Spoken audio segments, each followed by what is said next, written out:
அமாவாசை நாள் என்பது முற்றிலும் முன்னோர்களுக்குரிய நாள்தான். அதிலே எந்த விதமான சந்தேகமும் கிடையாது. இந்த 5 அங்கங்கள் என்னன்னு சொல்லி பார்த்தோம்னா திதி, வார, நட்சத்திர, யோக, கரணம்னு சொல்றா. இன்னைக்கு நம்ம என்ன பார்க்க போறோம் சொல்லி பார்த்தோம்னா, அமாவாசை நாளன்று புதிய தொழில்கள் தொடங்குவது போன்ற சுப நிகழ்ச்சிகளை செய்யலாமா அப்படிங்கிறத தான் பார்க்க போகிறோம். முதல்ல அமாவாசை நாள் என்பது நல்ல நாள் தானா அப்படிங்கிறத நம்ம ஆராய்ச்சி செய்ய வேண்டிய ஒரு காலத்தில் இருக்கிறோம். ஆனால் இன்றைக்கி எல்லாரும் என்ன பண்ணுறான்னு பார்த்தோம்னா, அமாவாசைனா ரொம்ப நிறைஞ்ச அமாவாசை, இன்றைக்கி ரொம்ப நல்ல நாள் அப்படிங்கிற மாதிரி எல்லோருமே ஒரு செயலை செய்வதற்கு காத்து கொண்டிருக்கிறார்கள். அந்த நேரத்திலே என்னென்ன செயல்களை செய்யலாம், என்னென்ன செயல்களை செய்யக்கூடாது என்பதை நாம் பிரித்து வைத்து பார்க்க வேண்டும். அதாவது அமாவாசை நாள் என்பது முற்றிலும் முன்னோர்களுக்குரிய நாள்தான். அதிலே எந்த விதமான சந்தேகமும் கிடையாது. முன்னோர்கள் நினைவாக அன்றைய தேதியிலே கண்டிப்பாக முன்னோர் வழிபாட்டினை செய்ய வேண்டும்னு சொல்கிறார். சார், நான் முதல்ல முன்னோர் வழிபாட்டினை பண்ணிட்டு என்னுடைய முன்னோர்களுடைய ஆசீர்வாதத்தோடு நான் இந்த புதிய செயலை தொடங்குகிறேன் அப்படின்னு சொன்னால் நிச்சயமாக அன்றைய தேதியிலே செய்யக்கூடாது. ஏன் சொல்கிறோம் அப்படின்னு சொன்னால், இந்த பஞ்ச அங்கத்தையும் பார்க்க வேண்டும் அப்படின்னு சொல்கிறா இல்லையா. பஞ்சாங்கம் பார்க்கறதுனா என்ன அர்த்தம்? 5 அங்கங்களை குறிப்பாக கணக்கில் எடுத்துக்கொள்ள வேண்டும். இந்த 5 அங்கங்கள் என்னன்னு சொல்லி பார்த்தோம்னா திதி, வார, நட்சத்திர, யோக, கரணம்னு சொல்றா. திதி என்பது அமாவாசை திதி. இதைத்தான் நாம் இப்பொழுது பார்க்க போகிறோம். இந்த அமாவாசை திதியிலே பாதி அப்படின்னு சொல்றோம் இல்லையா. இந்த திதியிலே பாதி என்பதுதான் இந்த கரணம். 5வதாக வரக்கூடிய இந்த கரணத்தையும் பார்க்க வேண்டும். இந்த கரணம் என்பது மொத்தம் 11 கரணம் இருக்கும். அதில் ஒரு 7 கரணம் தான் வரிசையாக வரும். இந்த 7 கரணங்களுமே சுப கரணங்கள். அடுத்ததாக ஒரு 4 கரணங்கள் இருக்கும். இந்த 4 கரணங்கள் எப்போ வரும்னு சொல்லி பார்த்தோம்னா, அமாவாசைக்கு முதல் நாளிலும் அமாவாசைக்கு மறுநாளிலும் அமாவாசை நாளன்றும் இந்த 4 கரணங்களும் இடம் பிடிக்கும். ஆக அமாவாசை நாளிலே பெரும்பாலும்னு பார்த்தோம்னா சதுஷ்பாதம் அப்படிங்கிற ஒரு கரணமும் நாகவம் அப்படிங்கிற ஒரு கரணமும் தான் இருக்கும். இந்த சதுஷ்பாத கரணத்திலும் நாகவம் என்கின்ற கரணத்திலும் புதிய நிகழ்ச்சிகளை, அதாவது புதிய செயல்களை நாம் செய்யக்கூடாது. அவ்வாறு செய்தால் அது விருத்தி அடையாது அப்படின்னு தான் நம்முடைய சாஸ்திரமானது சொல்கிறது. நான் இன்னைக்கு தான் அமாவாசை, ஒரு புதுசாக நியூவாக ஒரு தொழில் ஆரம்பிக்கலான் இருக்கேன்னு சொல்லி அன்றைக்கு அந்த தொழிலை தொடங்கக்கூடாது. அதே நேரத்திலே ஏற்கனவே நான் ஒரு தொழிலை பண்ணின்னு இருக்கேன், அந்த தொழிலில் புதுசாக ஒன்று எக்ஸ்டெண்ட் பண்ணுறேன்னு சொன்னால் அந்த எக்ஸ்டென்ஷனுக்கு நாம் அதை பார்க்க வேண்டிய அவசியம் என்பது இல்லை. இப்படி புரிஞ்சுக்கலாமே. நான் ஒரு ஆட்டோ ஓட்டின்னு இருக்கேன், நான் ஒரு ஆட்டோ டிரைவர் சார், புதுசாக இன்னொரு ஆட்டோ நான் வாங்கலான் இருக்கேன். புதுசாக இன்னொரு ஆட்டோவுக்கு நான் ஏற்கனவே ஆட்டோ ஓட்டின்னு இருக்கேன் தானே, அதனால் இன்னொரு ஆட்டோவை நான் அன்றைய தேதியில் துவக்கிறேன்னு சொன்னால் கண்டிப்பாக செய்யக்கூடாது. அதே நேரத்தில் நீங்கள் ஏற்கனவே ஒரு ஆட்டோ ஓட்டின்னு இருக்கீங்க, அந்த ஆட்டோலேயே புதுசாக ஏதோ ஒரு லக்ஸுரியஸாக ஒரு ஃபேன் ஃபிக்ஸ் பண்ணுறேன், ஒரு லைட்டிங் ஃபிக்ஸ் பண்ணுறேன், ஒரு கலர்ஃபுல்லான ஒரு விஷயத்தை பண்ணுறேன், இல்லை ஒரு சீட்டை நான் லக்ஸுரியஸாக மாற்றுறேன்னு சொன்னால் அதை நீங்கள் செய்யலாம்.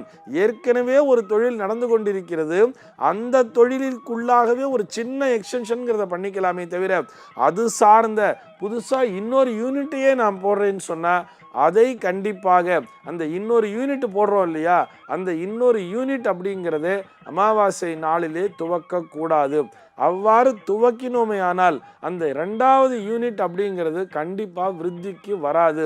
புதுசாக இன்னொரு ஆட்டோ நான் அமாவாசை அன்னைக்கு வாங்கினேன்னா அந்த ஆட்டோ சும்மா தான் இருக்கும்.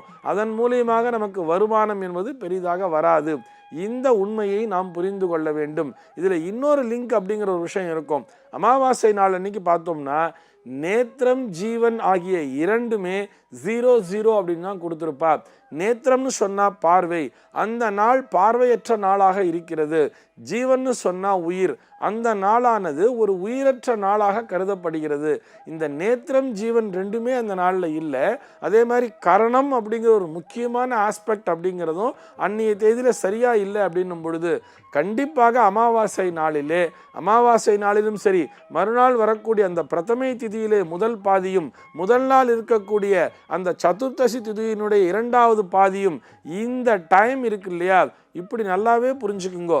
அமாவாசை நாள் மட்டுமல்ல, அதற்கு முன்னதாக வரக்கூடிய நாளினுடைய அந்த சதுர்த்தசி திதின்னு இருக்கும். அந்த சதுர்த்தசி திதி, தேய்பிரை சதுர்த்தசி திதியினுடைய 2வது பாதி எப்பொழுது துவங்குகிறதோ அதிலிருந்து இந்த முழுமையான அமாவாசை நாள் மறுநாள் வளர்பிறை பிரதமை என்பதும் துவங்கி விடுகிறது.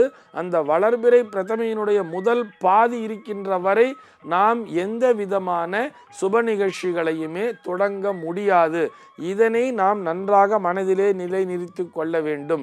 இது புதிய தொழில்கள் தொடங்குவதற்கு மட்டுமல்ல.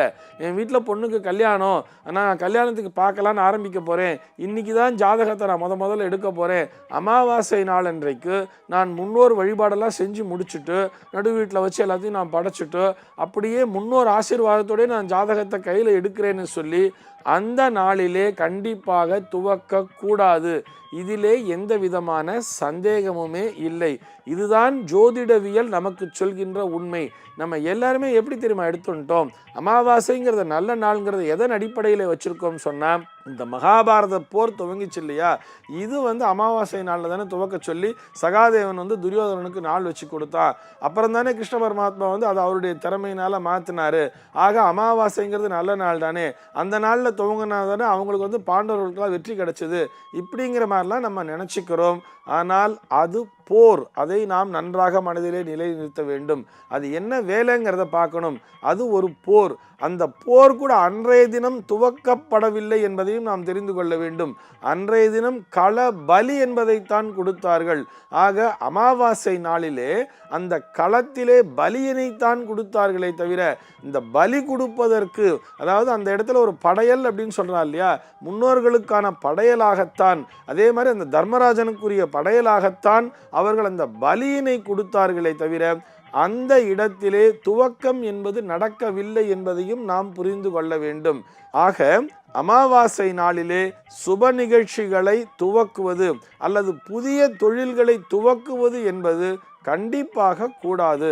நல்ல நாள் பார்த்துத்தான், நமக்கு ஏற்ற நாளாக இருக்கிறதா, இந்த திதியும் இந்த கரணமும் இந்த பஞ்ச அங்கங்களையும் கணக்கிலே கொள்ள வேண்டும். அதாவது திதி, வார, நட்சத்திர, யோக, கரணத்தை கணக்கிலே கொண்டு நேத்திரம் ஜீவன்லாம் இருக்கான்னு பார்த்துட்டு தான் ஒரு புதிய தொழிலை துவங்க வேண்டும்.